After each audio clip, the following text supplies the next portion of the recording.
Começar a gravar. Então, uma boa noite a todos, né? Nós vamos recomeçar nossas aulas. Nós ficamos 2 domingos ausentes, 3, né, gente? Agora que eu me lembrei. Um, porque eu estava em missão, né? O segundo, nós tivemos aquela programação fantástica com o pastor Arilton lá na comunidade C, e na semana passada, fim de semana do Dia das Crianças, nós tivemos um programa lindo, lindo, lindo na comunidade chamado Drama das Águas, um musical de Flávio Santos e Mário Jorge Lima. Quem não assistiu, tem que assistir. Me parece que o nosso link está oculto agora da cantata, porque ela vai ser editada para que venha com a melhor qualidade possível para a gente colocar nas nossas redes sociais, tá bom? Então, quando aparecer aí, vocês não deixem de assistir. E nós vamos retomar hoje o nosso estudo sobre o Espírito Santo, né? E eu não sei quantos estiveram lá na programação que o pastor Arilton fez. Olha que incrível, eu não sabia.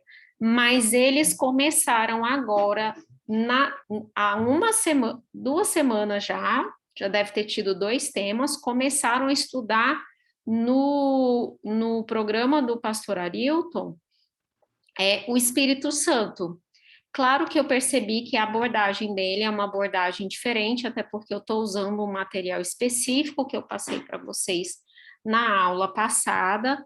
Então, eu acho que uma coisa complementa a outra. Quem quiser, então, acompanhar também pela Novo Tempo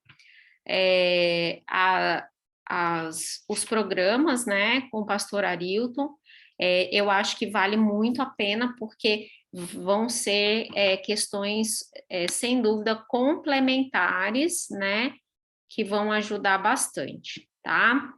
Bom, nós vimos na nossa primeira aula sobre Espírito Santo que o Espírito Santo é uma pessoa no sentido de ter uma personalidade exclusiva, de ser um ser, um indivíduo, né? Não é um poder, não é um recurso, ele é um indivíduo divino com total e plena divindade, né? Assim como Deus Pai e Deus Filho, nós temos então o Deus Espírito Santo, tá? E nós estudamos, então, na aula passada, que foi ainda, então, no mês de setembro, né? Nós estudamos a presença, então, do Espírito Santo nos livros do Pentateuco. E qual foi o grande questionamento? O grande questionamento foi: será que o Espírito Santo está tão presente no Antigo Testamento como nós o vemos presente no Novo Testamento? E nós começamos a responder essa pergunta seguindo lá em Gênesis, vimos a presença do Espírito Santo em Êxodo na construção do templo, descendo sobre pessoas, né, profetas que iriam trabalhar com Moisés, e nós vemos então o Espírito Santo guiando a vida de pessoas e transformando a vida de pessoas, que é isso que o Espírito Santo faz. Ele nos guia, nos leva a Cristo, transforma a nossa vida, nos santifica, nos capacita para o trabalho, e a gente vai continuar vendo isso hoje, né? Então, hoje a gente continua no Antigo Testamento, tá? E nós vamos ver algumas coisas, presença do Espírito Santo nos livros históricos. Eu mostrei na aula passada a divisão da Bíblia, né? A divisão da Bíblia no conceito judaico. Então, nós temos o Pentateuco, que são 5 primeiros livros da Bíblia. Aí nós temos os livros históricos, vamos citar aqui alguns: os livros de Reis, Samuel, Crônicas, Esther, o livro de Ruth, Josué, Juízes, tudo isso são livros históricos. Eles nos contam a história do povo de Israel. É claro que nós vamos ter história em Gênesis, é claro que nós vamos ter história em livros como o livro de Jó, que é um livro considerado poético, né? Faz parte da poesia. Então, nos livros poéticos nós temos Jó, nós temos Salmos, Provérbios, Eclesiastes e Cantares, e nós temos os profetas, que inclusive nós dividimos entre profetas maiores e profetas menores, né? Maiores eu acho que até pelo conteúdo que tem, né, dos seus livros, então a gente tem Isaías, Jeremias, Daniel e Ezequiel, quase que eu esqueci Ezequiel. E os profetas menores, que são 12 profetas menores. Então, nós vamos ver a presença do Espírito Santo também trabalhando, como se já não bastasse a gente já saber que é um profeta, então ele automaticamente foi ungido pelo Espírito Santo, nós vamos ver a presença dele nos livros desses escritores. Então, hoje nós vamos ver aí nos livros históricos, e eu peguei aqui basicamente 3 situações.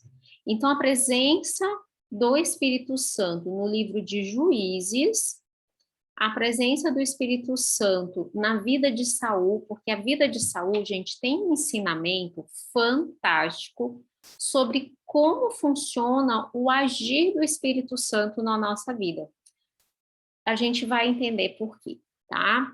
E eu peguei também livro de Reis, mas na verdade é só uma passagem e aí a gente finaliza, tá?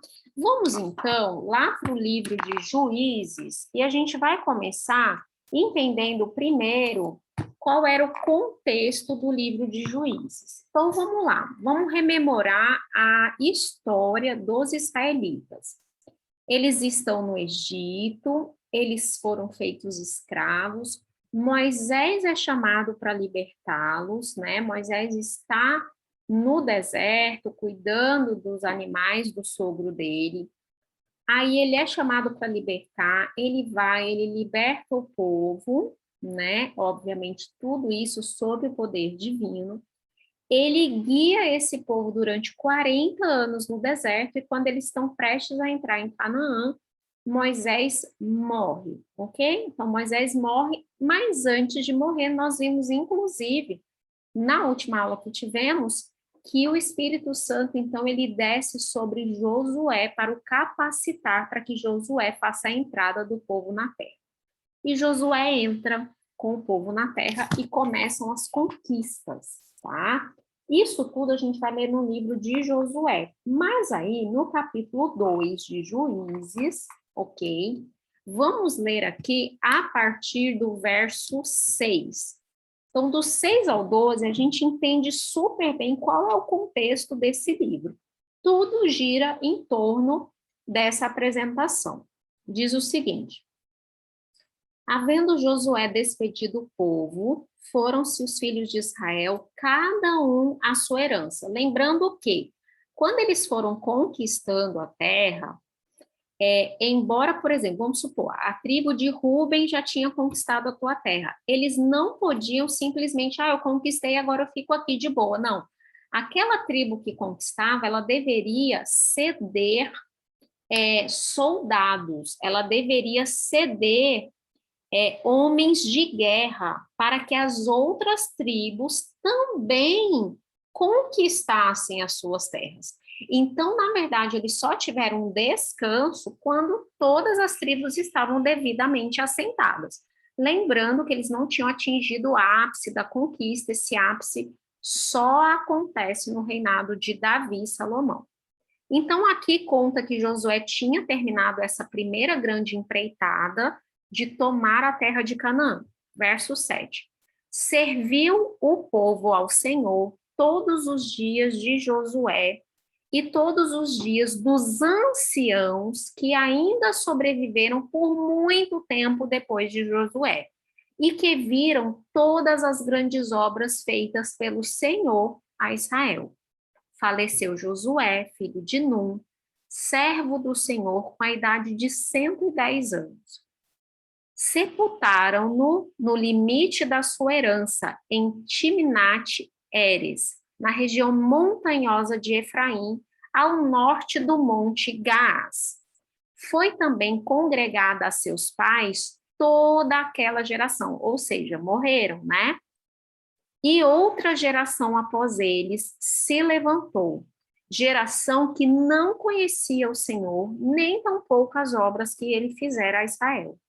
Então, fizeram os filhos de Israel o que era mal perante o Senhor, pois serviram aos Baalins. Deixaram o Senhor, Deus de seus pais, que os tiraram da terra do Egito, e foram-se após outros deuses, dentre os deuses das gentes que havia ao redor deles, e os adoraram e provocaram o Senhor a ira. Gente, essa frase é o resumo do livro de Juízes, né? Talvez aqui, fizeram o que era mal perante o Senhor. A gente vai ver vez após vez isso acontecendo. Eles faziam o que era mal, esqueciam como Deus havia cuidado deles, como Deus havia tratado eles, e aí eles simplesmente se contaminavam com todas aquelas toda aquela cultura ao redor deles, toda aquela idolatria ao redor deles, e aqui fala que eles serviram outros deuses como o de todos os povos que estavam ali ao redor deles. Então, o que acontecia? Acontecia que isso despertava a ira de Deus. Por quê?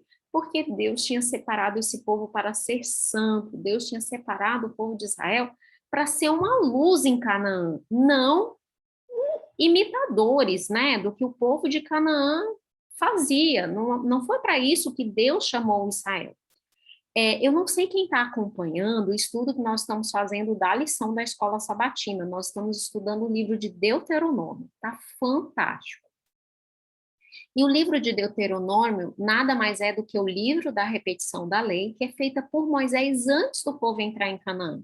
E tudo isso é feito, é alertado ao povo de que eles não podiam fazer isso, eles não podiam se tornar imitadores do povo de Canaã. Pelo contrário, eles deveriam ser uma luz que levasse as pessoas a perguntarem quem é esse povo cujo Deus é tão próximo a eles, cujas leis são tão sábias. Então, eles tinham que despertar espanto, curiosidade, para que as pessoas pudessem chegar até eles e dizer assim: eu quero saber mais do porquê que você é assim. Você vê que a missão de Israel, na verdade, é como a nossa missão, só que a missão de Israel era uma missão centrípeta, né? Era um povo constituído ali no seu país, no seu território, e as outras nações viriam até eles. A missão dada no Novo Testamento, ela é uma missão centrífuga, né? O que Jesus fala aos discípulos? E recebereis poder ao descer sobre vós o Espírito Santo e sereis minha testemunha em Jerusalém, na Judéia, né, Samaria e até os confins da terra. Ou seja, eu começo num círculo e esse círculo vai espalhando, né? Então, a nossa missão hoje é uma missão de fazer discípulos, não importa onde seja. A missão hoje não é da igreja inteira congregar no mesmo local, formar um paizinho fechado e dizer, olha, daqui para dentro ninguém entra e a gente agora fechou, né? Não é assim, né? Nossa missão é ir.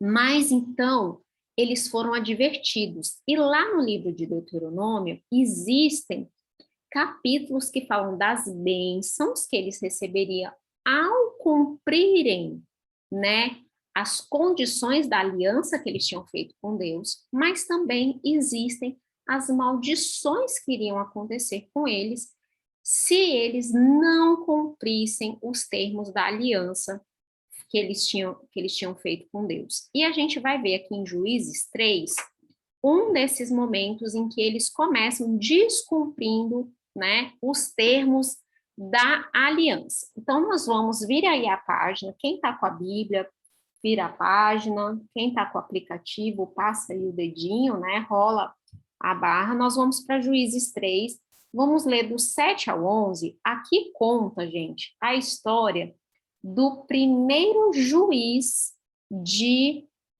Israel, do livro de Juízes. O nome dele é Otiniel. a história de Otiniel, ela é uma ilustração, ela é um protótipo do que acontece em todas as outras histórias dos juízes. Então, a gente vai ler o que aconteceu. Ele diz assim, olha, os filhos de Israel fizeram o que era mal perante o Senhor e se esqueceram do Senhor seu Deus e renderam culto aos Baalins e ao poste ídolo. Então, a ira do Senhor se acendeu contra Israel e ele os entregou nas mãos de Cusã Risataim, rei da Mesopotâmia. E os filhos de Israel serviram a Cusã Risataim 8 anos. Então, olha o que aconteceu. Eles se esquecem do que Deus fez, eles fazem o que é mal perante o Senhor, eles se apostatam, eles abandonam a Deus, e Deus, então, lança sobre eles uma das maldições, que era o quê? Era eles serem dominados por outros povos, eram outros povos chegar no território deles, começar a dominar, cobrar impostos, roubar a colheita e assim por diante. Então, isso, na verdade, era uma das maldições da aliança. Verso 9. Clamaram ao Senhor os filhos de Israel, e o Senhor lhe suscitou o libertador. Olha só, né, a bondade de Deus. Suscitou o libertador que os libertou. Otiniel, filho de Kenaz, que era o irmão mais novo de Caleb. Então, lembra Josué e Caleb, os dois espias, né, que foram espiar a terra e disseram, não, essa terra nós temos que tomá-la, Deus nos deu por herança, e o povo não aceitou. A gente já sabe que Josué toma um lugar de destaque para substituir Moisés, e nós sabemos que Caleb já era um homem idoso, né? Só ele e Josué entram ali na terra de Canaã, dos homens de 20 anos para cima, e Caleb, gente, ele tem a coragem de tomar uma terra que ninguém queria, porque era uma terra montanhosa e que tinha gigantes. E aí ele toma essa terra. E aqui, olha, é o irmão dele, Kenaz, que tem um filho chamado Otiniel. Então, Otiniel era sobrinho de Caleb, né? E aí veio sobre ele o Espírito do Senhor. Olha o verso 10. E ele julgou a Israel. Saiu a peleja e o Senhor lhe entregou nas mãos a Cusã Risataim, rei da Mesopotâmia, contra o qual ele prevaleceu. Então, a terra ficou em paz durante 40 anos. Otiniel, filho de Kenaz, faleceu. A gente sabe que os homens viviam muito tempo, vocês viram, Moisés viveu 120, Josué 110, aqui não fala com quantos anos Otiniel faleceu, mas deve ter vivido mais de 100 anos. Então, você vê esse ciclo acontecendo. Então, vamos entender aqui. A primeira coisa que eu queria chamar a atenção é no verso 10. Olha só. Veio sobre ele o Espírito do Senhor. Então, guardem essa frase, que essa frase é muito importante. E olha o ciclo que aconteceu durante todo o livro de Juízes. A gente tem a apostasia, aí vinha uma maldição sobre o povo fazia um clamor, Deus intervia, aí vinha um tempo de paz e de novo apostasia e maldição e clamor, intervenção divina. Você vai ver esse ciclo se repetindo em todo o livro de Juízes. Mas então, vamos ver aqui essa palavra, né, que está aqui, esses textos que estão no verso 9 e no verso 10, para a gente entender como que o Espírito Santo agia. Clamaram ao Senhor, né, ao Senhor os filhos de Israel, e ele lhe suscitou libertador que os libertou. Otiniel, filho de Kenaz, que era irmão de Caleb e mais novo do que ele. Veio sobre ele o Espírito do Senhor. Então, primeiro, a gente vê que quem suscita o libertador é Deus. É Deus que providencia a salvação. Você vê isso acontecendo em Gênesis, você vê isso acontecendo lá no Êxodo. Quem foi que chamou Moisés? Foi Deus. Né? Quando Moisés tentou fazer as coisas do jeito dele, não deu certo, ele teve que fugir. e aí a gente vê ele lá no deserto, já tinha desistido, pensou que nunca mais ia pisar no Egito, e ele é chamado para ter esse momento, né, com o povo e para participar dessa salvação. Eu digo participar porque quem salva realmente é Deus e quem liberta é Deus. Deus suscita um instrumento seu. E ele suscitou Otiniel. A outra coisa é esse termo que está no verso 10. Veio sobre ele o Espírito do Senhor. Alguns tradutores dizem que aqui também caberia a frase estava sobre ele o Espírito do Senhor. Olha que interessante, isso quer dizer que quando Deus vai chamar alguém para fazer um trabalho especial, provavelmente essa pessoa já tem um relacionamento com Deus. Então, esse homem já tinha um relacionamento com Deus, ele já tinha um caminhar com o Espírito Santo, e aí ele recebe uma capacitação, um chamado especial. Então, esse chamado especial precede a missão. Ele recebe o Espírito Santo e ele se torna um juiz. Só que naquele momento, o juiz ele não ia só legislar sobre o povo, ele ia também fazer libertação, né, do povo que estava ali oprimindo os israelitas, que aqui no caso era um rei da Mesopotâmia chamado Cusã-Risataim, tá? Então a gente vê aqui como é então a ação do Espírito Santo. Ele é dado de forma especial para alguém que é chamado para uma missão e ele capacita a pessoa a executar essa missão. Então, a gente vai ver isso aqui repetidas vezes no livro de Juízes. Vamos ver mais alguns juízes, então, olha. Eu coloquei aqui mais 4, que são talvez os outros 4 mais conhecidos. É claro que eu não ia deixar de falar de Débora, né, gente?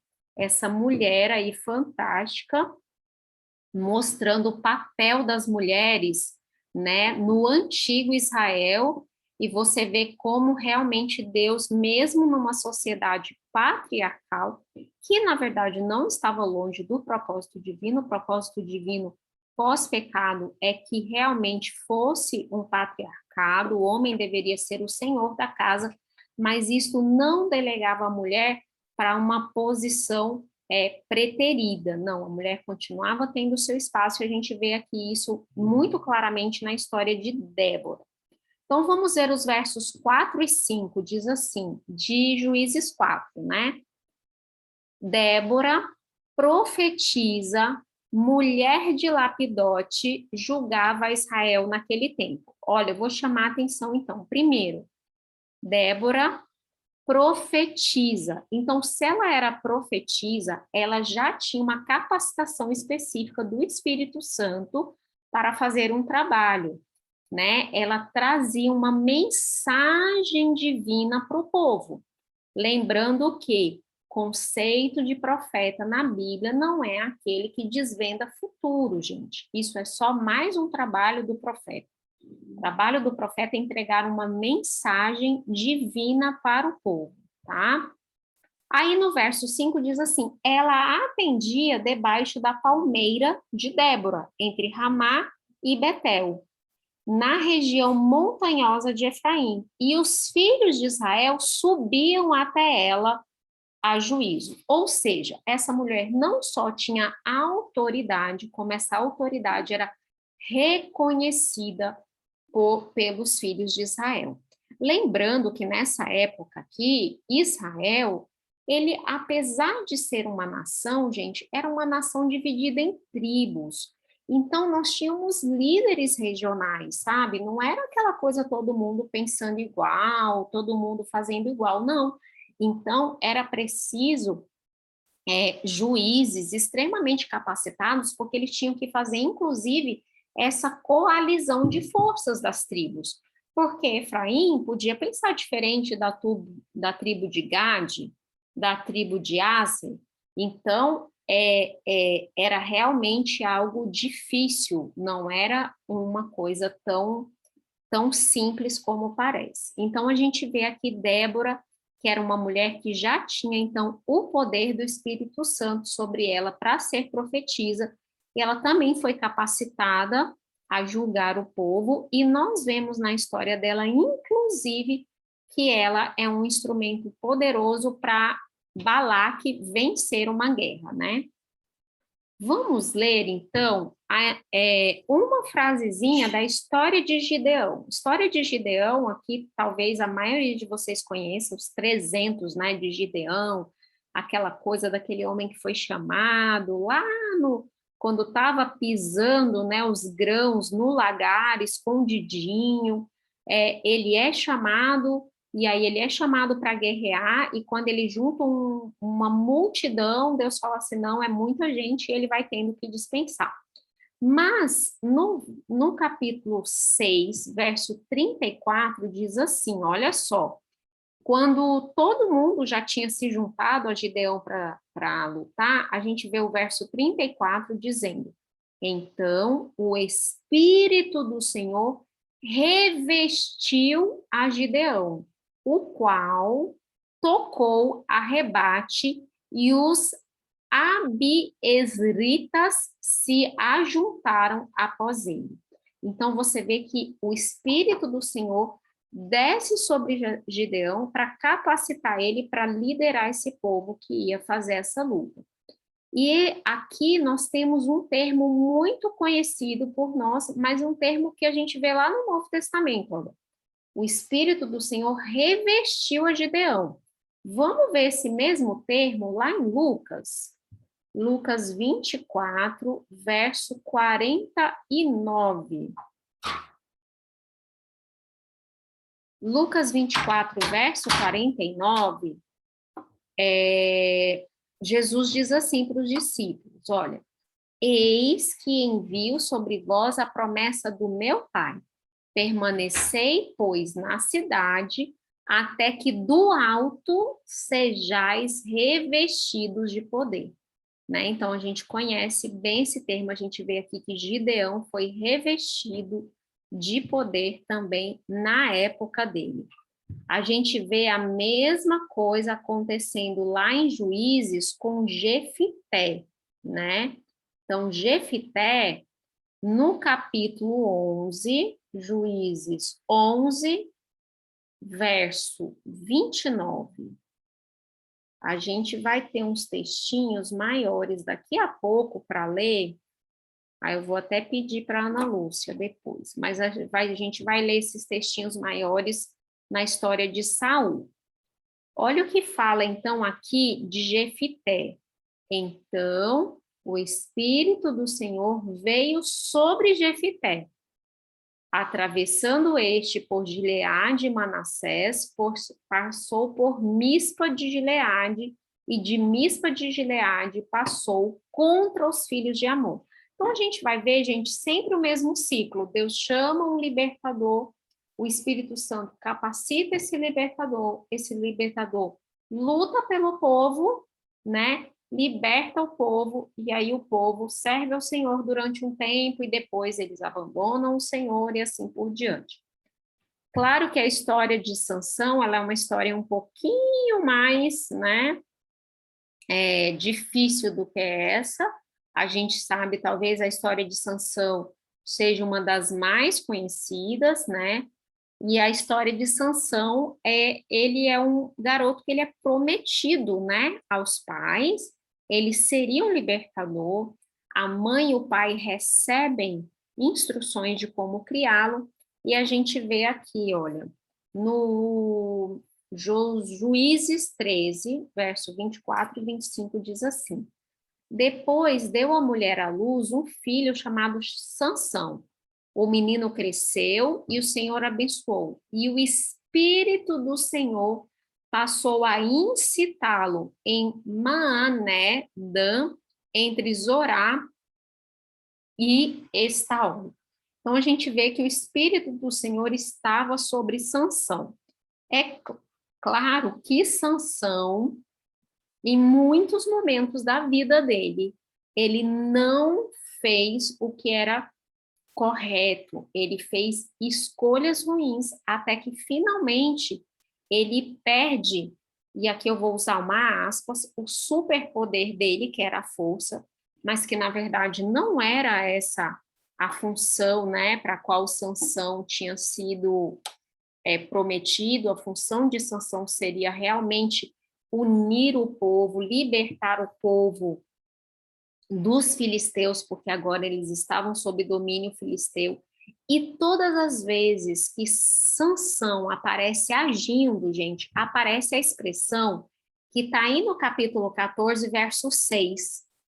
Então, quando ele age, aparece assim, ó. Então, o Espírito do Senhor de tal maneira se apossou dele que ele o rasgou. Isso aqui ele está falando de um leão, tá? Com quem ele lutou. Como quem rasga um cabrito sem nada ter na mão. Todavia, nem seu pai, nem a sua mãe, ele deu a saber. Ele estava indo por um caminho, né? E um leão chegou perto dele, e aí a gente sabe que esse leão tentou atacá-lo e ele simplesmente destruiu o leão com as próprias mãos, né?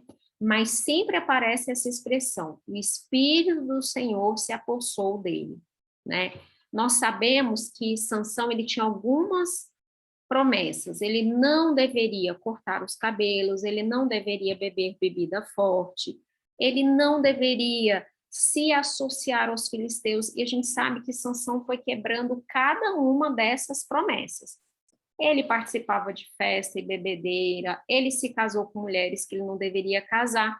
Aí ele conservava o cabelo dele, era como se fosse o amuleto dele da sorte.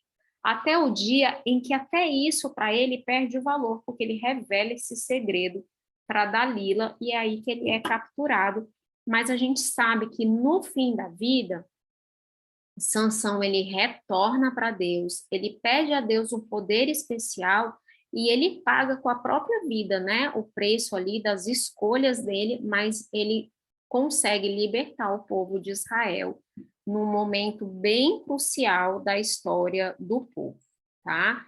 Então a gente sempre, livro de Juízes é lembrar, o povo fazia o que era mal perante o Senhor, eles ficavam sob domínio de outros povos, e aí Deus vinha, trazia o libertador, e assim por diante. E isso aconteceu por muitos anos, né?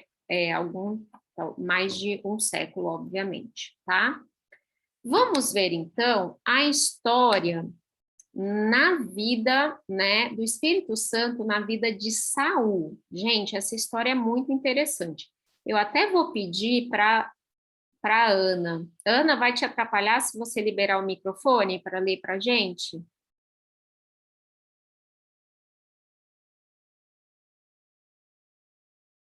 Tá bom. A Ana vai liberar já.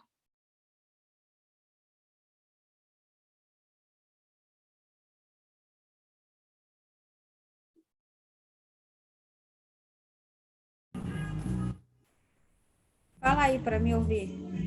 A gente está te ouvindo bem. Você está ouvindo a gente? Tô ouvindo, só que eu queria colocar no fone, Ah, tá. Mas a gente mas, está te ouvindo bem. né? Então, Aham. o que que é para ler? Então, nós vamos começar a ler a história de Saul. Aí a gente vai lá para 1 Samuel, capítulo 10. Aí nós vamos ler do verso 1 ao 7 e depois o verso 9 e o verso 10. Tá bom, deixa eu começar. Tomou Samuel um vaso de azeite e lhe derramou sobre a cabeça, e o beijou e disse: Não te ungiu, porventura, o Senhor, por príncipe sobre a sua herança, o povo de Israel? Quando te apartares hoje de mim, acharás 2 homens junto ao sepulcro de Raquel, no território de Benjamim, em Zelza, os quais te dirão: acharam-se as jumentas que fostes procurar, e eis que teu pai já não pensa no caso delas, e se aflige por causa de vós, dizendo: que farei eu por meu filho? Quando dali passares adiante e chegares ao carvalho de Tabor, ali te encontrarão 3 homens que vão subindo a Deus a Betel, um levando 3 cabritos, outro 3 bolos de pão, e o outro um odre de vinho. Eles te saudarão e te darão 2 pães, que receberás da sua mão. Então seguirás a Gibeá Eloim, onde está a guarnição dos filisteus. E há de ser que, entrando na cidade, encontrarás um grupo de profetas que descem do alto, precedidos de saltérios, e tambores, e flautas, e harpas, e eles estarão profetizando. O Espírito do Senhor se apossará de ti, e profetizarás com eles, e tu serás mudado em outro homem. Quando estes sinais te sucederes, faz o que a ocasião te pedir, porque Deus é contigo. Isso, agora o verso 9 e o verso 10. Sucedeu, pois, que, virando-se ele para desperdício de Samuel, Deus lhe mudou o coração, e todos esses sinais se deram naquele mesmo dia. Chegando eles a Gibeá, eis que um grupo de profetas lhe saiu ao encontro.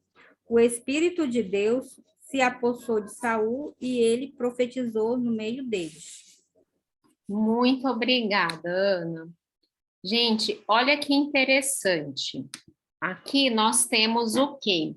Nós temos, então, quando Samuel unge a Saul como rei, ninguém sabia ainda que Deus tinha escolhido a Saul, o povo já estava descontente, Saul não é apresentado para todo mundo ainda, mas ele é ungido, e aí Samuel dá umas instruções muito interessantes para ele, ó. Você vai estar andando por tal lugar, vai acontecer tal sinal, você vai encontrar tal coisa, vai ver uns homens, está carregando 3 não sei o quê. Sabe, assim, os sinais todos bem direitinhos, bem interessantes, e ele diz, olha, e você vai chegar até um local, Gilgal, né, que eles vão estar profetizando, e você vai chegar lá e você vai profetizar também, e o Espírito Santo vai mudar você. Olha que interessante. E no verso 9, né? Olha o que a Ana acabou de ler.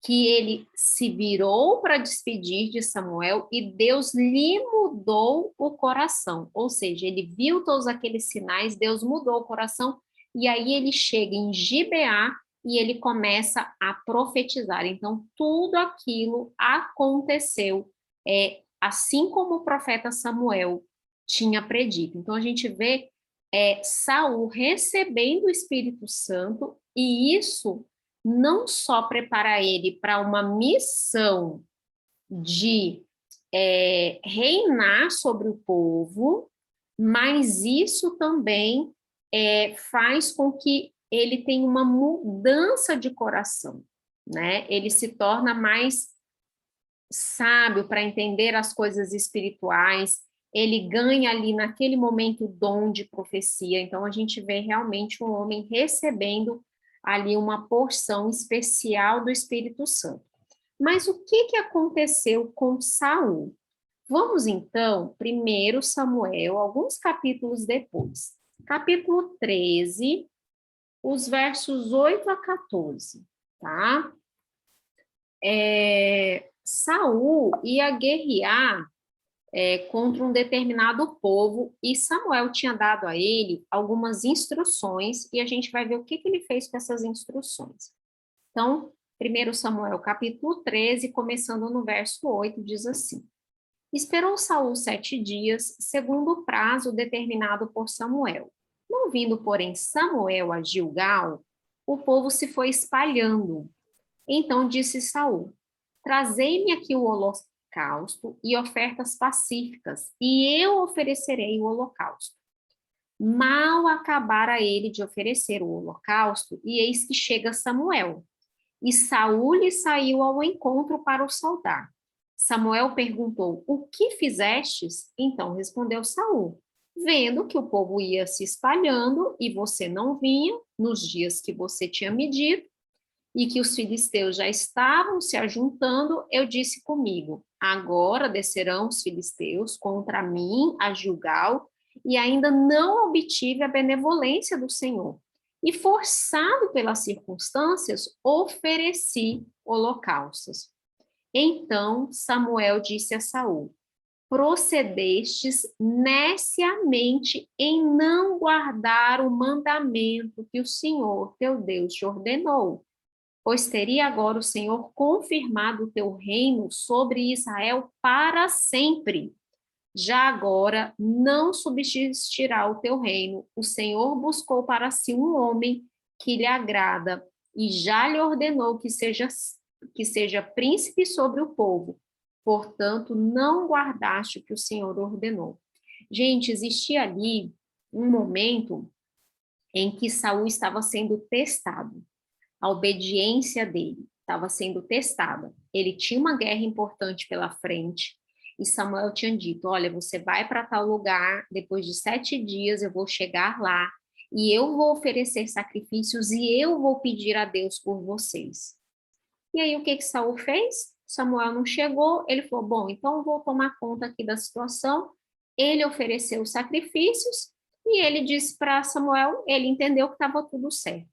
Só que Samuel deixa muito claro para ele que ele tinha passado dos limites, ele tinha agido como um tolo porque ele tinha feito algo que não tinha sido pedido por Deus.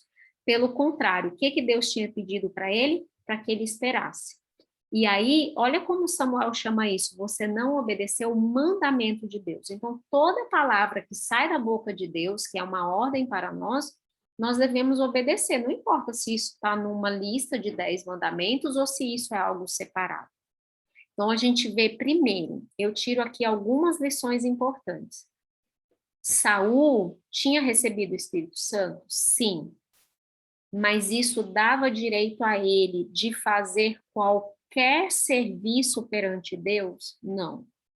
Saul tinha uma missão específica, e ele tinha consciência de qual era a missão específica dele, e ele sai do cumprimento dessa missão para fazer algo que não estava no escopo das atividades dele. Ou seja, não é porque a gente tem o Espírito Santo que a gente é capacitado para fazer todas as atividades e todas as coisas em nome de Deus. Tem trabalhos que Deus não me chamou para fazer em nome dele. Tem trabalhos que Deus não te chamou para fazer em nome dele. E você, às vezes, você está passando dos limites, você está indo numa direção contrária que Deus pediu para você, e aqui no texto deixa muito claro a presunção de Saul. Ele achou que ele estava, então, capacitado para fazer qualquer coisa, né? Olha só, a Andreina colocou aqui uma coisa muito, muito importante, a necessidade de nós pedirmos a unção do Espírito Santo todos os dias, porque não é uma coisa, a Andreina falou muito certo, não é automático, não é assim, eu recebi, pronto e acabou, agora eu posso fazer o que eu quiser, eu posso tomar minhas próprias decisões sem consultar o Espírito Santo. E aqui, gente, Saul não precisava nem consultar, ele tinha recebido uma ordem específica. A ordem era clara, você vai e você espera. A ordem para Saul era esperar, chamar o povo, congregar o povo e esperar. Quem iria oferecer o sacrifício era Samuel. Aí você pensa assim, poxa, mas é uma coisa tão boba, oferecer sacrifício, ele fez uma coisa que era boa, né? Ele deveria, né, fazer mesmo. Mas vamos ver como continua essa história. A gente sabe que Saul continuou no poder, e ele continuou no poder por muitos anos. Não é porque ele recebeu a desaprovação divina que automaticamente um raio caiu na cabeça dele e ele deixou de ser rei. Ele continuou sendo rei. E a gente vê aqui uma oportunidade em que ele recebe uma grande segunda chance, que eu coloquei no plural do nosso slides, porque, na verdade, essa não foi a segunda chance de Saul, que a gente sabe que certamente ele recebeu muitas outras. Eu vou ler esse texto para vocês, ele é um texto um pouquinho longo, deixa eu ler na nova versão transformadora, para ficar mais fácil. A gente vai ler, então, 1 Samuel 15, o verso de 1 a 3, e depois a gente vai ler o que aconteceu nessa história do verso 7 ao 22. Então, disse assim, certo dia, Samuel disse a Saul: foi o Senhor que me enviou para ungí-lo o rei do seu povo Israel. Ouça agora essa mensagem do Senhor. Então, olha Deus se comunicando com Saul através de Samuel. Assim diz o Senhor dos Exércitos: resolvi acertar as contas com a nação de Amaleque, por ter se colocado contra Israel quando o povo saía do Egito. Agora vá e destrua completamente a nação amalequita. Homens, mulheres, crianças, recém-nascidos, gado, ovelhas, camelos e jumentos. Não era para sobrar nada, não era para sobrar nem os animais. Eu não vou entrar aqui no mérito, tá, dessa questão de que os israelitas deveriam destruir outros povos, se Deus estava sendo tirano ou não. Só vou pegar aqui um spoilerzinho dessa questão, né, que é o seguinte: olha o que Deus está dizendo, que ele resolveu acertar as contas com Amaleque, porque eles foram perseguir o povo de Israel quando Israel saiu do Egito. Gente, fazia quanto tempo que esse povo tinha saído do Egito? Trocentos anos, entendeu? Então, isso aqui já tinham passado mais de 2 séculos que o povo tinha sido liberto do Egito. E aí Deus estava dando todo esse tempo aqui para os amalequitas, mas aí ele fala, não, agora eu vou acertar as contas, né? E aí, o que Saul fez? Então, vocês viram a ordem de Saul. Entra, você vai guerrear, você vai vencer e você vai destruir tudo, não é para sobrar nada, né? Então, vamos lá. Diz assim: Saul atacou e derrotou os amalequitas desde Avilá até Sur, a leste do Egito. Capturou Agag, o rei amalequita, e destruiu completamente todo o povo. Saul e seus homens pouparam a vida de Agag, bem como o melhor das ovelhas, do gado, dos bezerros gordos, dos cordeiros. Destruíram apenas o que não tinha valor ou que era de qualidade inferior. Vamos prestar atenção, porque não foi isso que Deus pediu, né? Então o Senhor disse a Samuel: arrependo-me de ter colocado Saul como rei, pois ele se afastou de mim e se recusou a obedecer às minhas ordens. Samuel ficou tão frustrado ao ouvir essas palavras que clamou ao Senhor a noite toda. Na manhã seguinte, bem cedo, Samuel foi procurar Saul e disse: alguém lhe disse, Saul foi para a região do Carmelo, onde levantou um monumento para si próprio e depois seguiu para Gilgal. Gente, isso aqui é muito forte. Saul sai vitorioso, ele não obedece o que Deus pediu na sua íntegra, ele obedece parcialmente, e ele passa no local e ele comemora erigindo um monumento para si mesmo. Olha o verso 13. Quando Samuel finalmente encontrou Saul o cumprimentou com alegria e disse que o Senhor o abençoe. E disse Saul: eu cumpri a ordem do Senhor. E aí Samuel perguntou: então, que balido é esse de ovelhas e esse mugido de bois que eu estou escutando? Saul respondeu: é verdade que os soldados... Aí ele já começa a colocar a culpa nos outros. Os soldados pouparam o melhor das ovelhas, dos bois que pertenciam aos amalequitas, mas eles vão sacrificá-los ao Senhor seu Deus. Quanto ao resto, nós destruímos tudo. Então Samuel disse a Saul: basta, ouça o que o Senhor me disse a noite passada. O que foi? Perguntou Saul. Samuel respondeu: embora a seus próprios olhos você se considerasse insignificante, você não se tornou líder das tribos de Israel? Sim, o Senhor ungiu o rei sobre o povo. Então o Senhor o enviou numa missão e disse: vá, destrua completamente aqueles pecadores, lute contra eles até exterminá-los. Por que então você desobedeceu ao Senhor? Por que tomou apressadamente os despojos e fez o que era mal perante o Senhor? Aí Saul insistiu, mas eu obedeci, eu cumpri a missão que ele me encarregou. Trouxe o rei Agag, mas eu destruí todos os outros. Então os meus soldados trouxeram o melhor das ovelhas e dos bois, mas para sacrificar. Você vê que Saul ele começa a construir, né, um monte de coisas aqui para dar desculpa. E aí Samuel responde uma coisa que é linda da gente ver, né? Que olha o que Samuel responde. O que agrada mais ao Senhor? Holocaustos e sacrifícios ou a obediência ao que ele disse? Ouça, a obediência é melhor do que sacrifícios, e a submissão é melhor do que a oferta de gorduras e carneiros. Você vê que Saul recebe a segunda chance dele e ele simplesmente desperdiça. Você vê que ele aqui nós conseguimos perceber um processo de distanciamento de Saul, né? De Deus. Ele recebe o Espírito Santo, o coração dele é transformado, ele se entrega a missão que foi dada a ele, ele profetiza, mas aí, de repente, ele começa a achar que ele pode tomar as decisões dele, quando claramente Deus tinha dito o que fazer. Algumas coisas na vida, gente, a gente não tem a decisão clara a ser tomada. Nós vamos precisar fazer nossas escolhas, e é claro que isso nós vamos fazer com muita oração, né, com a consulta do Espírito Santo, realmente buscar fazer esse clamor, mas algumas coisas já está escrito, né?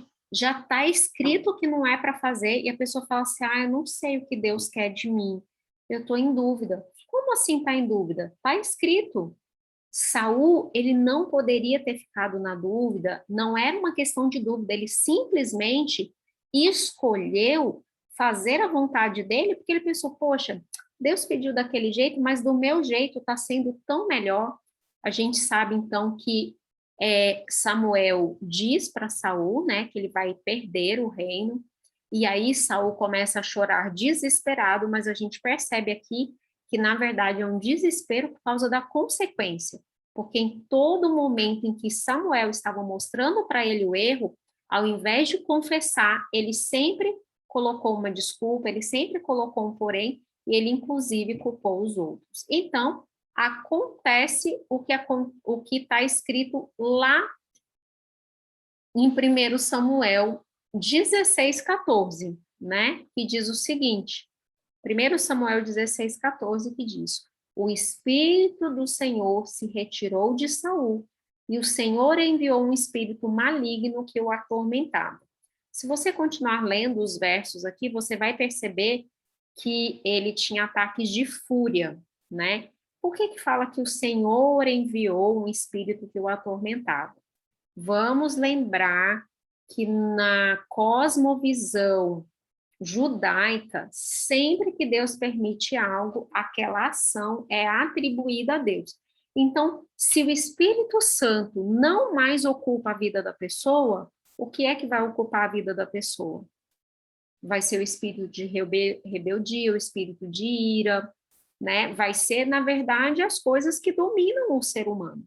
Então, Deus simplesmente permitiu que Saul fosse atormentado pelo próprio caráter dele, por aquilo que ele tinha cultivado ao longo da vida dele. A gente sabe que Saul continuou descendo esses degraus aí do seu distanciamento com Deus, inclusive até mesmo depois da morte de Samuel, né? Diga, Ana.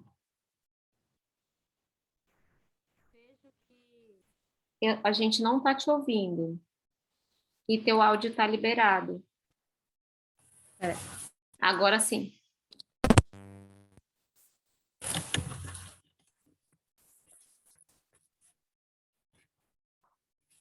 Agora, tá me ouvindo? Bem, perfeitamente. Então, quando você leu a parte que ele constrói um ídolo para si, né? Mesmo ele com o Espírito Santo, ele já está colocando, né, à frente das decisões de Deus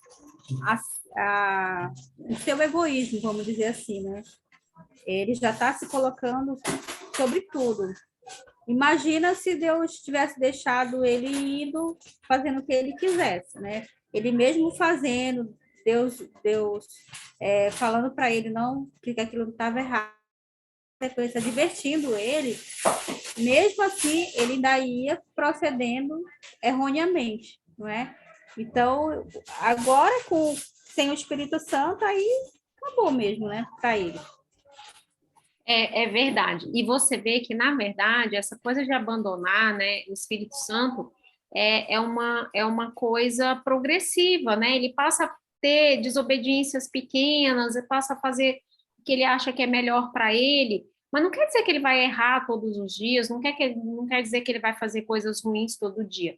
Mas chega um momento em que o Espírito do Senhor se retira. Então, aqui, gente, tem um alerta muito importante. Não é porque a gente recebeu o Espírito Santo que a gente vai ter o Espírito Santo sempre, não. Vamos lembrar daquilo que a Andreina colocou para a gente, que a gente tem que buscar diariamente, né? Então, é esse o nosso papel mesmo. O Antenor está com a mão levantada, né? Pode Oi, falar, Antenor. Ellen, Oi. esse processo de você começar a pecar, mesmo que seja de uma forma pequena, ele te leva a endurecer o coração, como diz a Bíblia, e aí, endurecendo o coração, a gente comete aquele pecado chamado pecado de rebelião, porque a gente não quer mais saber de escutar a voz que não traz a percepção de estarmos errados fazendo. Aí a gente não escuta mais o Espírito Santo e a gente começa a ter uma rebelião com ele. É isso? É por esse modo? A história de Saul, Antenor, talvez ela seja uma das histórias da Bíblia que melhor ilustra esse processo. Muito legal você ter apontado isso, porque a história de Saul, ele mostra alguém que foi cheio do Espírito Santo, alguém que profetiza, alguém que fala em nome de Deus, entendeu? Alguém que Deus escolheu, que Deus chama para uma missão, e essa pessoa, por escolhas que começa a fazer, ela começa a se distanciar desse propósito. Então, ela começa com orgulho, com a presunção, aí ela desobedece, aí ela colhe as consequências, mas aí Deus vai no resgate dessa pessoa, e é isso que você falou. A pessoa vai desobedecendo, desobedecendo, até que a voz do Espírito Santo, ela se torna imperceptível no ouvido da pessoa. Esse é o abandonar do Espírito Santo, o Espírito Santo se retira, porque aquela pessoa deixou de ouvir. O pecado de rebelião, talvez aqui a gente possa fazer uma diferença, que é assim, o pecado de rebelião é aquele pecado em que eu cometo sabendo que eu estou errado, o Espírito Santo me avisou que eu estou errado e eu continuo fazendo o mesmo assim. Então, é algo claro. Então, a Bíblia diz, não furtarás. E aí, eu pego e eu simplesmente vou num comércio e o pessoal me passa um troco e eu vejo que tem R$ 5 a mais no troco e eu falo assim, mas é só R$ 5. Também imagina que também eles deixam de dar vários centavos para o povo o dia inteiro, esses R$ 5 nem vai aparecer no final. E aí eu dou um monte de desculpa, é R$ 5 e foi eles que me deram, não pedi nada em troca, não pedi nada, caiu na minha mão, mas isso é furto. E eu estou o quê? Contemporalizando o pecado, dizendo, não, isso é uma besteirinha, imagina. Então, isso é um pecado de rebelião. Claro que a gente pode apontar coisas mais graves, como, por exemplo, o adultério. Você vê que quem é o cristão que não sabe que adultério é pecado? E não dá para a pessoa escorregar no adultério, né? O adultério, ele é algo pensado, ele é algo planejado, ele é algo elaborado. Não é um palavrão que tu xinga numa hora que tu não está pensando, é algo realmente que tem um momento marcado para aquilo acontecer. Então, isso é um pecado de rebelião, mas dentro do pecado de rebelião, eu posso ouvir a Deus? Posso. Posso ouvir a Deus dentro do pecado de rebelião, e para mim, assim, o maior exemplo de pecado de rebelião é Manassés. O rei Manassés, Porque a Bíblia fala muito claro. Esse homem, ele lavou as ruas de Jerusalém de sangue inocente. Ele matava, ele sacrificou os próprios filhos, e a Bíblia é bem clara em dizer que ele fez para provocar a ira de Deus. Quando eu provoco a ira de Deus, em hebraico, o pecado de rebelião, ele é conhecido como o pecado da mão levantada. É assim, eu estou fazendo e você não tem nada a ver com isso. Entendeu? Então, esse é o pecado de rebelião.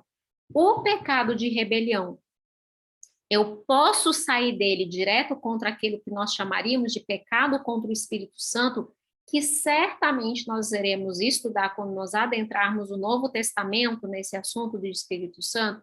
Sim, que aí é isso que você está falando, Antenor. O Espírito Santo, ele está tentando me convencer do meu pecado, da justiça de Cristo, mas eu não ouço, eu não ouço, eu não ouço, até que simplesmente não faz mais sentido para mim, que foi o que aconteceu com Saul, de simplesmente passar a fazer coisas assim que eram abomináveis perante Deus, como consultar espírito de mortos. E aqui a Maria do Carmo faz essa pergunta, e essa pergunta, Maria do Carmo, fantástica. O Espírito Santo é retirado de nós? Sim.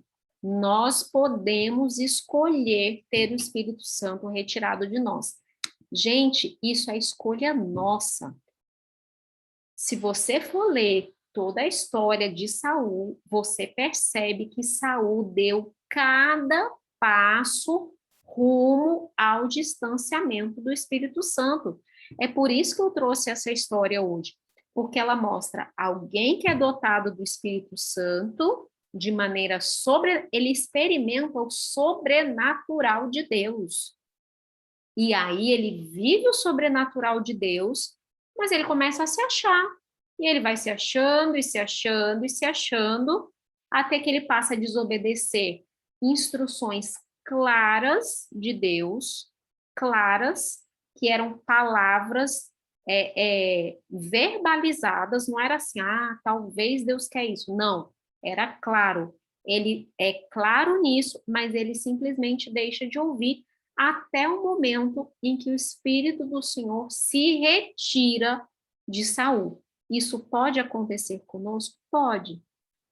Mas isso, gente, não é feito porque eu cometi um pecado, porque eu desobedeci uma coisa, porque eu fiz o que era mal perante o Senhor. A gente vê as inúmeras chances, porque se eu ainda estou escutando, Ellen, não vai, Ellen, por que você está fazendo isso? Para que você, que caminho é esse que você está tomando? Se eu ainda estou escutando isso, gente, esse é o Espírito Santo falando comigo e é o momento da gente ouvir.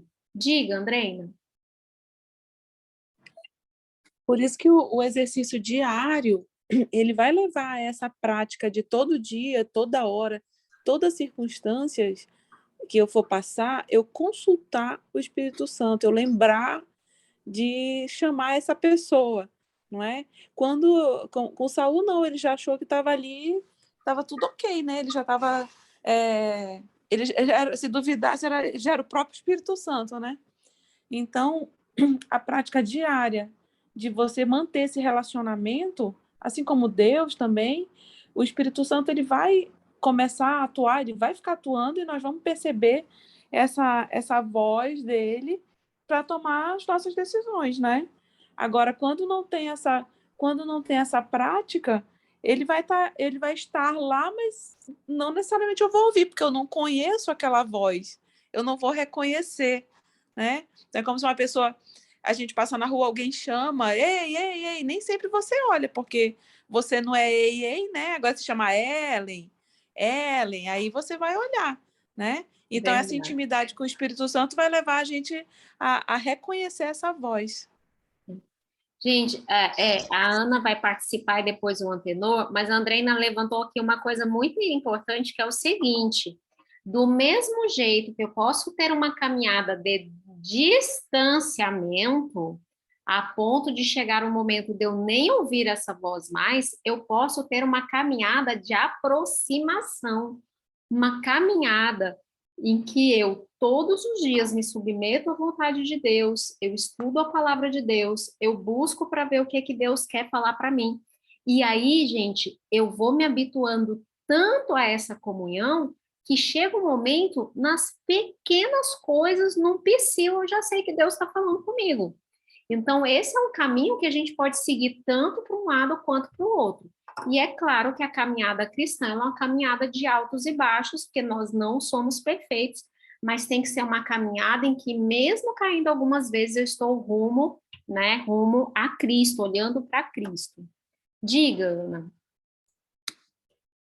O que a Adriana levantou, né, é muito importante, assim, eu queria até acrescentar fatos que acontecem até comigo mesmo, né, que eu fico nessa luta também de escutar o Espírito Santo, mas às vezes eu não escuto, eu escuto a mim mesmo, né, eu já tomo a minha decisão, então, assim, eu fico tão ansiosa para fazer aquilo que eu quero, que eu não consigo ouvir a voz do Espírito Santo, sabe, assim, eu sei que pode ser uma coisa diferente do que eu estou pensando, mas por causa da minha ansiedade, sabe, de resolver logo aquela situação, eu não consigo, quer dizer, eu posso até ouvir, mas eu não quero atender, sabe? Então, assim, como ela falou, é um exercício, né? É uma mudança, é uma transformação diária, e a gente tem que se submeter, entendeu? Eu estou confessando aqui para vocês que muitas das vezes eu não me submeto, né?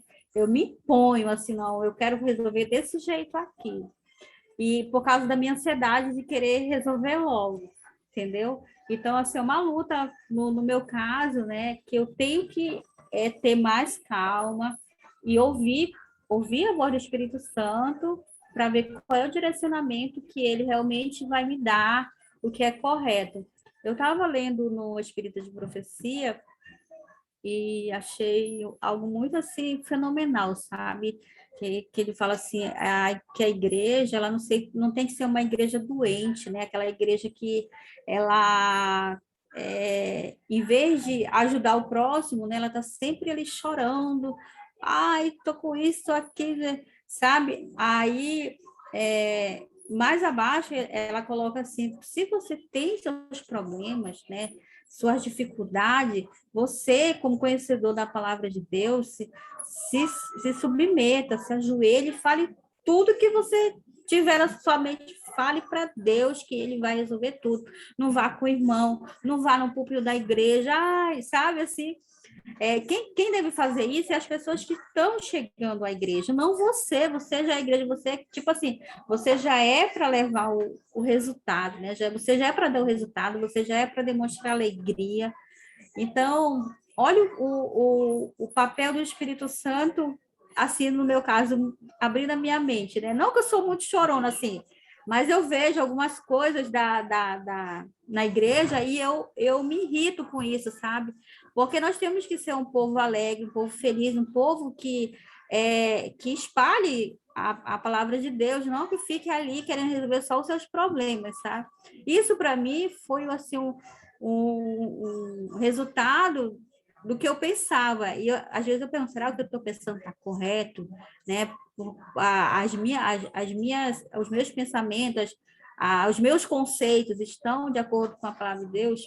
E aí eu fico muito feliz quando eu tenho essa resposta, né? Que o Espírito Santo ele vem e nos ilumina para realmente fazer o que é correto. Então, assim, é importante realmente esse exercício diário mesmo. E aí, Ana, você colocou uma coisa importante, que o Espírito Santo ele vai falar com a gente através de uma leitura, através de uma outra pessoa, às vezes, né? E eu acho que esse texto aí, ele mostra também o seguinte, aqueles que são chamados para grandes missões têm uma responsabilidade muito importante, né? Então, aqui a gente vê o chamado de Saul, era um chamado muito grande. Por isso que a responsabilidade dele era ainda maior, né? Diga, Antenor. Oi. Eu ia colocar também, como a irmã tinha perguntado sobre o afastamento do Espírito, na verdade somos nós que nos afastamos dele pelas nossas próprias maneiras de atuarmos, né? De querermos fazer aquilo que seja a nossa vontade, ao contrário do que Deus pede na sua oração, que seja sempre a vontade dele. Para lembrar que o fato de esses grandes reis do passado de Israel terem entrado em rebelião, terem caído, né, dessa forma tão brusca contra Deus, isso também acontece conosco, acontece com os nossos líderes, acontece com os nossos discipuladores, acontece conosco diariamente, né? Qual é a diferença dessa? Foi que a Andreina acabou de falar. A diferença é que temos que lutar contra isso todos os dias, né? Essa luta se transforma na santificação. Tudo isso só terá um fim quando o próprio Cristo voltar. Então, até lá, a gente vai estar nessa luta, a gente vai cair, a gente vai entrar em rebelião. Isso, né? Isso só mostra o quanto nós somos também pecadores, né? Muita gente, às vezes, tem a mentalidade de dizer, porque o pastor fez isso, começa a apontar, como se o pastor, o líder, fosse uma pessoa superior a qualquer um. E, ao contrário, é ele que precisa de mais orações até do que a gente, porque são pessoas vistas, são pessoas que nós temos como parâmetro, né? Mas muitas vezes esquecemos que são homens também, como nós também erramos, né? E a nossa função não é essa de apontar, a nossa função é de olhar para nós também e entender que diariamente caímos e erramos como eles também. Mas ninguém é perfeito aqui, só vamos ser perfeitos no céu. Então, a maior atenção que devemos ter primeiro, não apontar, né? Nós somos tanto pecador e tanto errante como a pessoa que está errando lá. Não devemos fazer isso, né? Isso não é uma característica nossa, uma característica do juiz que é Deus, não é nosso ponto isso. E aí o que devemos é fazer, cuidar, como a Bíblia diz, cuidar, né? Para que possamos não cair, né? Que possamos vigiar e orar, tem toda essa orientação do próprio Deus, e lembrar que esse aspecto de não pecarmos, isso não vai acontecer, isso vai acontecer no céu, né? E essas histórias que a Bíblia nos mostra é só para nos fortalecer, que como rei, a gente está falando só como rei, como ungido de Deus, ele negou a Deus. E a gente, que somos seres tão pequenininhos, nem reis vamos ser na nossa vida, vai ver que seremos reis dentro da nossa casa somente, e nem isso às vezes, né? E caímos tanto, né? Mas o ponto mais principal é qual é a diferença? É que podemos olhar os nossos pecados, os nossos erros e nos arrependermos. Não termos aquela vontade que Saul às vezes teve, ter o remorso. Ele tinha um remorso e fazia pior depois, né? E que a gente possa se arrepender enquanto o Espírito Santo estiver realmente ao nosso lado, que ele possa nos orientar para que não caiamos mais, né? Mas que possamos nos arrepender, porque Jesus falava, né? Ele curava e dizia, vai, não peques mais. Jesus não falava assim, olha, você vai ser agora santo, não vai ter mais pecado. Não, ao contrário. Ele disse assim, ele orientou, agora vá e não peques mais. Que possamos fazer isso conosco mesmo, né? Quando errarmos, pedirmos o arrependimento a Deus e colocar em nossa cabeça. Agora vamos seguir e que a gente não possa mais cair nesse buraco. Obrigada, Antenor. Lembrando que esse processo de mudança, né, de busca realmente por aquilo que é bom, é um processo que é feito em nós pelo Espírito Santo. Por isso, a necessidade realmente dessa busca diária. Eu trouxe aqui, esse é nosso último slide, mais 3 textozinhos, né, para a gente poder terminar, que mostram algumas ações do Espírito Santo, né, na vida dos homens do Antigo Testamento. A Andreina disse que podia ler. Eu vou pedir, Andreina, não sei se você ainda pode, para ler 1 Reis 18. Posso, eu já estou aqui. Então tá. 1 Reis 18, 7 a 12.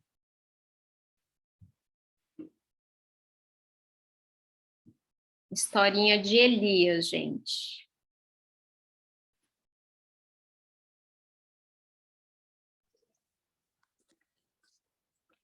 Vou ler. Enquanto Obadias caminhava, viu de repente Elias vindo em sua direção. Ao reconhecê-lo, Obadias curvou-se diante dele com o rosto no chão. É o Senhor mesmo, meu senhor Elias? Perguntou. Sim, sou eu, respondeu Elias. Agora vá e diga ao rei, Elias está aqui. Obadias, porém, protestou. Que mal lhe fiz para que me envie para morrer nas mãos de Acabe? Pois tão certo como vive o Senhor, seu Deus, o rei procurou em todas as nações e reinos da terra, de uma extremidade à outra. E cada vez que lhe diziam, Elias não está aqui, o rei Acabe fazia o rei daquela nação jurar que tinha falado a verdade. E agora o Senhor diz, vá e diga ao rei, Elias está aqui. Mas, assim que eu o deixar, o Espírito Santo o levará embora. Sabe-se lá para onde. E quando Acabe chegar e não o encontrar, ele me matará. E, no entanto, tenho servido fielmente ao Senhor toda a minha vida. Até o 12, né? Até o 12. Gente, olha essa história, eu estava aqui rindo, né?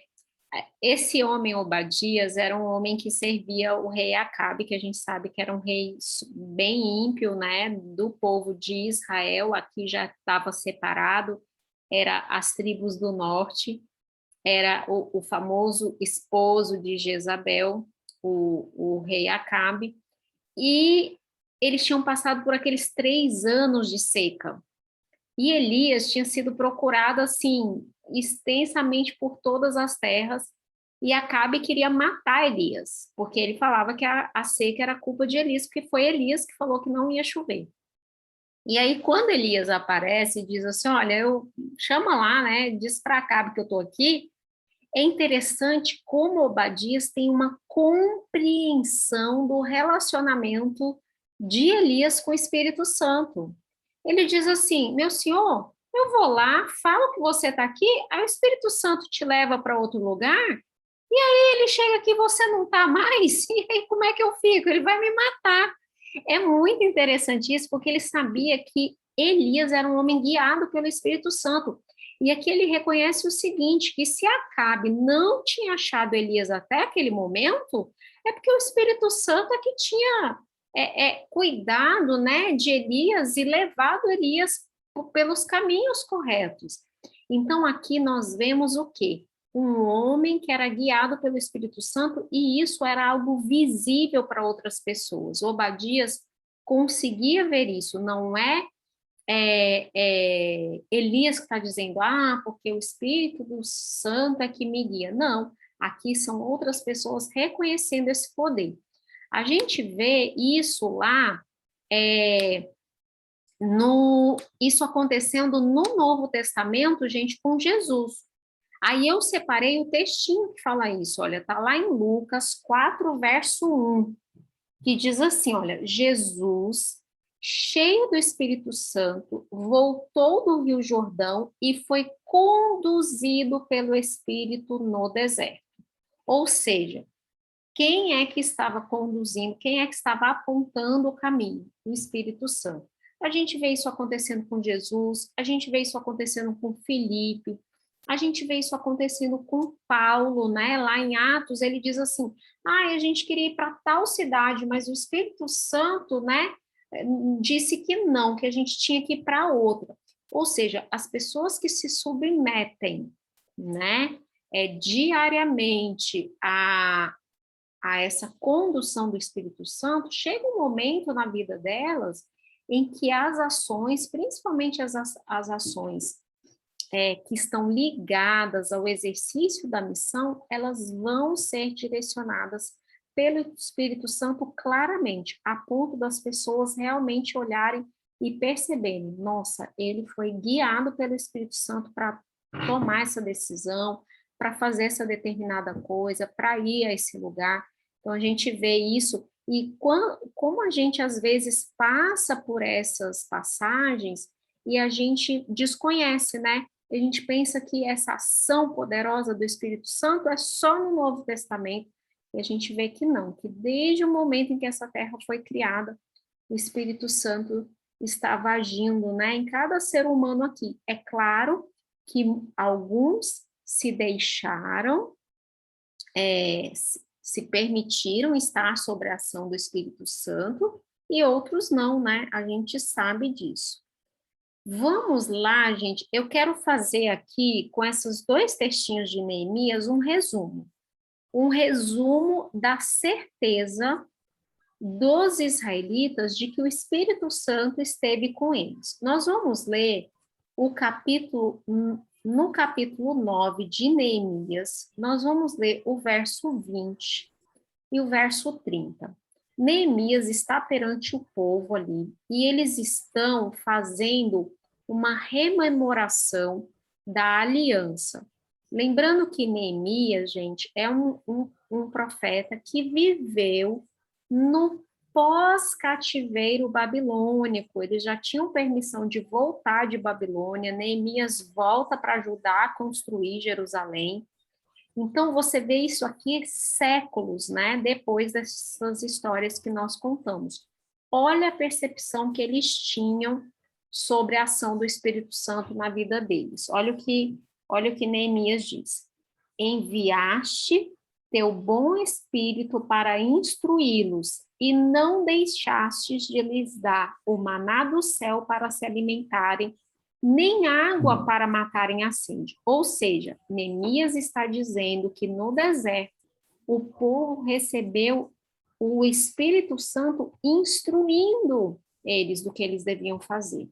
E o verso 30 diz assim: por muitos anos foste paciente com eles, enviaste teu Espírito, que os advertiu por meio de profetas. Outra ação do Espírito Santo, trabalhar nos profetas, para que os profetas fizessem essas advertências ao povo. Ainda assim, eles se recusaram em ouvir. Por isso, mais uma vez, permitiste que os povos da terra os dominassem. Gente, a Bíblia é um constante mostrar do agir de Deus, né, para realmente tentar fazer o resgate do ser humano. Isso é o que a Bíblia mostra. E a Bíblia mostra isso lá em Gênesis, ela vai mostrar isso em Êxodo, ela vai mostrar isso em Números, ela vai mostrar em Deuteronômio e ela vai mostrar isso em todos os livros da Bíblia. E a gente vê como o Espírito Santo trabalha essa persona da Trindade, como ele trabalha agindo na vida de cada pessoa que permite isso. Ele age no povo, ele age na igreja, mas ele age individualmente, é por meio de instrumentos individuais que ele pode fazer o trabalho dele, né? Então, acho que essas histórias que nós ouvimos hoje, elas podem ser, assim, uma lição para a gente, né? De que como realmente a gente pode fazer as coisas diferentes para que a gente não passe, não chegue a uma situação como a situação de Saul, né, para que a gente realmente possa ser guiado pelo Espírito Santo. E isso depende da comunhão diária, estudo da palavra, oração e essa entrega realmente nas mínimas coisas, né? Obrigada a todos pela atenção. Nós vamos, então, orar para nós finalizarmos, tá? A nossa aula. Vamos fechar nossos olhos, vamos orar. Querido Pai de amor que está nos céus, muito obrigada, Senhor, porque o Teu Santo Espírito, Senhor, ele é derramado sobre cada um de nós. Cada um de nós pode ser revestido do Teu Santo Espírito. Talvez a gente nem entenda a profundidade, né, do significado desse termo, mas o que nós sabemos, Pai, é que nós queremos ter a nossa vida entregue a Ti. Nós queremos ter esse contato diário. E nós sabemos que esse trabalho de convencimento é feito pelo Espírito Santo. Então, que Ele continue trabalhando nas nossas vidas, que Ele continue, Senhor, nos persuadindo a estar perto de Ti, a cumprir a Tua vontade, Senhor, a obedecer os Teus mandamentos, a seguir aquilo que Tu deixaste registrado para nós na Bíblia. Muito obrigada, Senhor, porque é o Santo Espírito também que nos dá sabedoria e entendimento para estudar a tua santa palavra, e sabemos que ele se faz presente conosco neste momento. Obrigada por tudo, esteja com aqueles que não puderam estar aqui conosco, aqueles que vão assistir essa aula posteriormente, em nome de Jesus. Amém.